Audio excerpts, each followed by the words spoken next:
যদি মূল বক্তব্য বলেন তাহলে বলবো যে পশ্চিমবঙ্গের মানুষ যাতে নিজের ভোট নিজে দিতে পারে সেই ব্যবস্থায় নির্বাচন কমিশন যেভাবে কাজ করছে তাতে সহায়তার ভূমিকা পালন করা। কারণ আমরা যারা ভোটকর্মী হিসেবে যাই, আমাদেরকে নির্বাচন কমিশন এই কাজটা দিয়েই পাঠায় যাতে আমরা ভোটের দিনে বা ভোট প্রক্রিয়া চলাকালীন আরও যেসব আমাদের সাথীরা যুক্ত থাকেন এই কাজটাতে, তারা যেন নিরপেক্ষভাবে মানে সকল দলের প্রতি সমদৃষ্টি নিয়ে মানুষকে নির্ভয়ে তার পছন্দের প্রার্থীকে বেছে নিতে সাহায্য করতে পারেন। আমরা সেই কাজটাই মানে করতে চাইছি। আর পশ্চিমবঙ্গের ক্ষেত্রে বিশেষ করে এই ব্যাপারটা গুরুত্বপূর্ণ কেন, তার কারণ হচ্ছে যে পশ্চিমবঙ্গে এমন একটা রাজ্য বর্তমান ভারতবর্ষে যেখানে মানুষ তার পছন্দের প্রার্থীকে নির্ভয়ে বেছে নিতে পারেন না। বিভিন্ন ধরনের ভয় ভীতি তাদের উপর চাপিয়ে দেওয়া হয় যাতে করে তারা প্রভাবিত হয়ে মানে ভোটটা দেন। আমাদের মনে হয়েছে যে মানুষ যদি তার পছন্দের প্রার্থীকে সেই প্রার্থীর কাজের ভিত্তিতে তাকে বেছে নিতে না পারেন, তাহলে পশ্চিমবঙ্গে কাজ করে যে ভোট পেতে হবে এই ধারণাটা রাজনৈতিক ব্যবস্থা থেকে এখন যেমন বিলীন হয়ে গেছে। এখন যেমন একটা ব্যাপার প্রতিষ্ঠিত হয়েছে যে তুমি মানে তোমার পেশি শক্তি থাকলে পরে মার দাঙ্গা করে খুন খারাপি করে মানুষকে ভয় দেখিয়ে একবার ভোটের দিনটা ম্যানেজ করে নাও, বাকি সময়টা তুমি লাফিয়ে লাফিয়ে বেড়াও, নিচে নিচে বেড়াও। এই ব্যাপারটাকে ভাঙতে হবে, না হলে পশ্চিমবঙ্গের যে পশ্চাৎপদতা সেটাকে রোখা যাবে না। একদমই তাই। ভোটকর্মী যারা ভোট করায় গুরুত্বপূর্ণ ভূমিকা পালন করে এবং তাদের জীবন বেশ কিছু সময় আমরা ঝুঁকির মুখে দেখেছি বাস্ক নিয়ে দৌড়তে, ব্যালট এইগুলো হয়েছে। কিন্তু সে তো পঞ্চায়েত নির্বাচন এবং যেটা রাজ্য নির্বাচন কমিশনের আন্ডারে, আমি পৌরসভা নির্বাচনটা ইনক্লুড করলাম এর মধ্যে, কিন্তু এ তো সেন্ট্রাল, এত কেন্দ্রীয় বাহিনী, তার মাঝখানেও কি কোনো আশঙ্কা থেকে যায়? একটা ব্যাপার বুঝতে হবে যে পঞ্চায়েত ভোটের সময়ও আমরা চেষ্টা করেছিলাম, হাইকোর্ট রায় দিল, সেই রায় মান্যতা পেল না। কাদের জন্য পেল না সেটা বলুন তো? যদি একটু গভীরে তলিয়ে দেখেন, রাজ্যের যিনি নির্বাচন কমিশনার ছিলেন তিনি এবং তার দোসর হয়ে উঠলেন এক শ্রেণীর আমলা বাহিনী যারা আদপে ভোটের সময় নির্বাচন আধিকারিকের ভূমিকা পালন করেন। তার মানে গোটা প্রশাসনটা কিন্তু একটা পলিটিসাইজড। এমনকি এখনও কেন্দ্রীয় নির্বাচন কমিশনের যে সিভিজিল অ্যাপ আছে, সেই সিভিজিল অ্যাপে আপনি যে কোনো অভিযোগ জানাতে পারেন। অভিযোগ জানালে 100 মিনিটের মধ্যে সেটার সমাধান করে সেই সিভিজিল অ্যাপেই সেটাকে রিপোর্ট পেশ করতে হয়। সেন্ট্রাল নির্বাচন কমিশনের কাছে অভিযোগটা যায়, সেটা সংশ্লিষ্ট জেলা আধিকারিকের কাছে আছে, ডিইওর কাছে, সেটা যে ব্লকের সেই ব্লকে চলে যায় বা সাব ডিভিশনে চলে যায়। এখান থেকে কোনো রকমে সেই খবরটা লিক হয়ে, ধরুন আমি অভিযোগ জানালাম, আমার কাছেই ঘুরিয়ে প্রশাসন থেকে লোক আসছে যে এইরকম ধরনের সাহস দেখাবেন না। মানে মানুষ অভিযোগ করছেন, মানুষের কাছে মানে থ্রেট যাচ্ছে, একদম সরাসরি বাড়িতে লোক পৌঁছে যাচ্ছে যে এইসব করতে যাবেন না। ভোটের পরে কিন্তু কেন্দ্রীয় বাহিনী থাকবে না, নির্বাচন কমিশন থাকবে না, আমরা বুঝে নেব বাকিটা। প্রশাসনের এই যে জায়গাটা, সেখান থেকে আমাদের মনে হয়েছে যে তাহলে অভিযোগকারীর পরিচয় গোপন থাকছে না। এই পরিচয় গোপন থাকাটা কিন্তু খুব প্রয়োজন। আমরা যে ব্যবস্থাটা করতে চাইছি সেখানে অভিযোগ পরিচয় গোপন থাকবে। আমরা নির্বাচন কমিশনের মাধ্যমেই কাজটা করব, অভিযোগটা আমরা করব। আমরা করলে পরে আমার মনে হয় না প্রশাসনের কোনো আধিকারিকের ক্ষমতা আছে আমাদেরকে এসে পরে ভয় দেখানোর। আমরা সেই কাজটা করতে চাইছি। একদমই তাই। আমি একটা ছোট্ট অভিজ্ঞতার কথা শুনতে চাই, একটু খারাপ অভিজ্ঞতা, যা ভোট কর্মীদের একদম পিছু ছাড়তে চায় না। তোমার এই আমি একেবারে সহজভাবে যদি জানতে চাই, কার্যকালীন সময়ে এই রাজ্য সরকারের হয়ে ভোট করাতে গিয়ে ভোট কর্মী হিসাবে এমন কোনো অভিজ্ঞতা মনে পড়ে যা না হলেই পারত? গত পঞ্চায়েত নির্বাচনের সময় আমরা হেল্প ডেস্ক খুলেছিলাম। একটা ছবি আমাদের কাছে দুপুর 2:30 নাগাদ এলো আমাদের মেলে। এমনকি যে ভোটকর্মী খুন হয়েছিলেন উত্তর কোচবিহারে, তার যে রক্তাক্ত ছবিটা বুথের বাইরে পড়ে থাকতে দেখেছিলেন, সেখানকার ভোটকর্মীরাও প্রথম ওই ছবিটা তুলে আমাদের কাছে পাঠিয়েছিলেন। আমরা তখন সংবাদ মাধ্যমকে দিই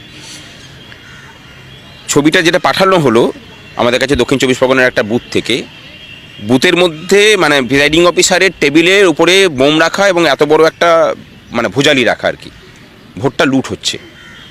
তারা ছোট্ট করে দুটো ভিডিও করে আমাদেরকে পাঠালেন। মানে এই ঘটনা কিন্তু অসংখ্য ঘটেছে, মানে অগুন্তি, কয়েক হাজার এরকম ঘটনার নজির আছে। আপনারা হয়তো বলবেন যে এটা তো কেন্দ্রীয় নির্বাচন, কিন্তু সাবধানের তো মার নেই। নির্বাচন কমিশনও কিন্তু এখনো পর্যন্ত বলতে পারছে না যে হ্যাঁ রক্তপাতহীনভাবে মানুষ ভয়মুক্ত পরিবেশে ভোট দিতে পারবে। কারণ নির্বাচন কমিশনকেও কাজ করতে হয় আলটিমেটলি এই রাজ্যের আমলাদেরকে দিয়েই, যারা কিন্তু চূড়ান্তভাবে পলিটিসাইজড। সেটা আমরা পঞ্চায়েত নির্বাচনের সময় দেখেছি, সেটা অন্যান্য নির্বাচনে গণনার সময়ও আমরা দেখি।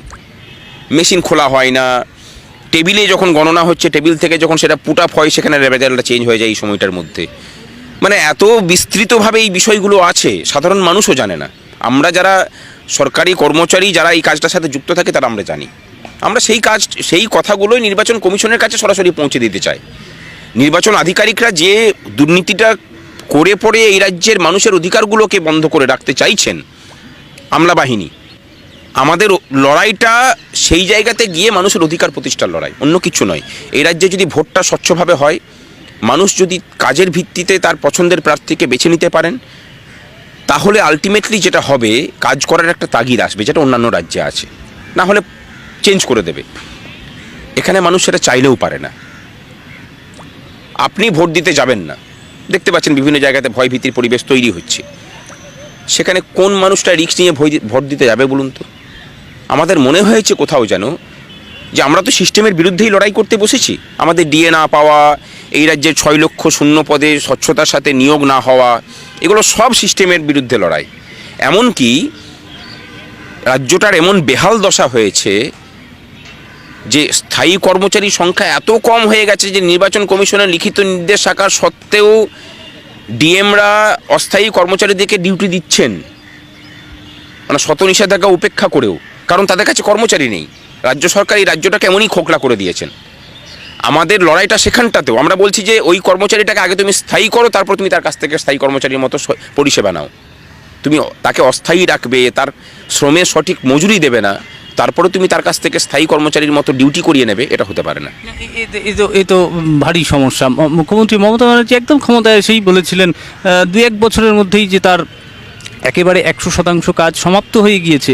তারপরেও এই এত অভিযোগ বেসিক্যালি সরকারি চাকরিজীবী যারা রয়েছেন তারা করছেন, এবং খালি অভিযোগই করছেন। এই মর্মেই তো বরাবর আক্রমণ করে আসছে। উনি কিন্তু বলেননি যে সেটা 100% আগে মানে নেগেটিভ চিহ্ন আছে না পজিটিভ চিহ্ন আছে, ওটা আপনারা বুঝতে পারেননি। আমরা বুঝতে পেরেছি যে তার আগে নেগেটিভ চিহ্ন ছিল, নেগেটিভ 100%। বাকিটা বুঝে নিন, না হলে সমস্ত ক্ষেত্রে এত শূন্যতা হচ্ছে কেন? আপনারা নেগেটিভটাকে বাদ দিয়ে দিয়েছেন ওনার সম্মানের খাতিরে। এত বছর পরে আমরা এসে পরে চোখে আঙুল দিয়ে বলছি যে দেখুন এটা নেগেটিভ ছিল, আপনারা বুঝতে ভুল করেছেন। চাকরি নেই, তারপরেও তো এই রাজ্য সরকার স্বনির্ভর করতে চেষ্টা করেছে মানুষকে। যেমন কিছু শিল্প, কিছু হস্তচালিত শিল্পের কথা বলছে বারে বারে, যেখানে রাজ্য সরকারের যতটুকু ক্ষমতা সেটুকু করার চেষ্টা করছে। আমরা কোনো কিছুকেই বিদ্রুপ করছি না।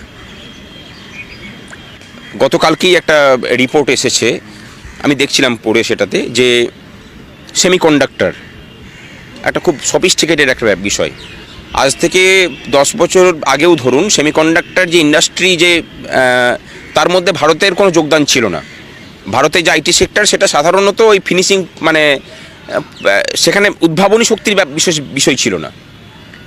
এখনকার রিপোর্ট বলছে, খুব আনন্দদায়ক একটা খবর, যে সেমিকন্ডাক্টর ইন্ডাস্ট্রিতে যারা সেমিকন্ডাক্টর ডিজাইন করছেন সেই ইন্ডাস্ট্রির প্রায় 40% ওয়ার্কফোর্স হচ্ছে ভারতের। এবং অনেক কোম্পানি এখন তাদের সেমিকন্ডাক্টরের ডিজাইনটাকে ইন্ডিয়াতে করছেন, যে কারণে এখন সেমিকন্ডাক্টর মানে ইউনিটগুলো এখন এখানে আসতে শুরু করেছে। একটা জিনিস বুঝতে হবে, ছোট শিল্প বরাবরই পশ্চিমবঙ্গের একটা ভিত্তি থেকেছে। ছোট ইন্ডাস্ট্রির কাছ থেকে আপনি যে পরিমাণ রেভিনিউ পাবেন, বড় ইন্ডাস্ট্রির কাছ থেকে রেভিনিউ পাওয়াটা ওটা অনেক বাড়ে। এবং তার থেকে বড় হচ্ছে এই যে আলটিমেটলি যেটা বলেছি যে চুরি, মানে আমাদের এখানে ধরুন যা খনিজ সম্পদ আছে, পশ্চিমবঙ্গের যা কৃষিজ সম্পদ, সমস্ত কিছু দিক থেকে পশ্চিমবঙ্গে এমন একটা রাজ্য যেখানে যার সমুদ্র উপকূল আছে, যার হিমালয় পর্বত আছে। আমরা তারপরে ট্যুরিজমটাকে ডেভেলপ করতে পেরেছি কোথায়?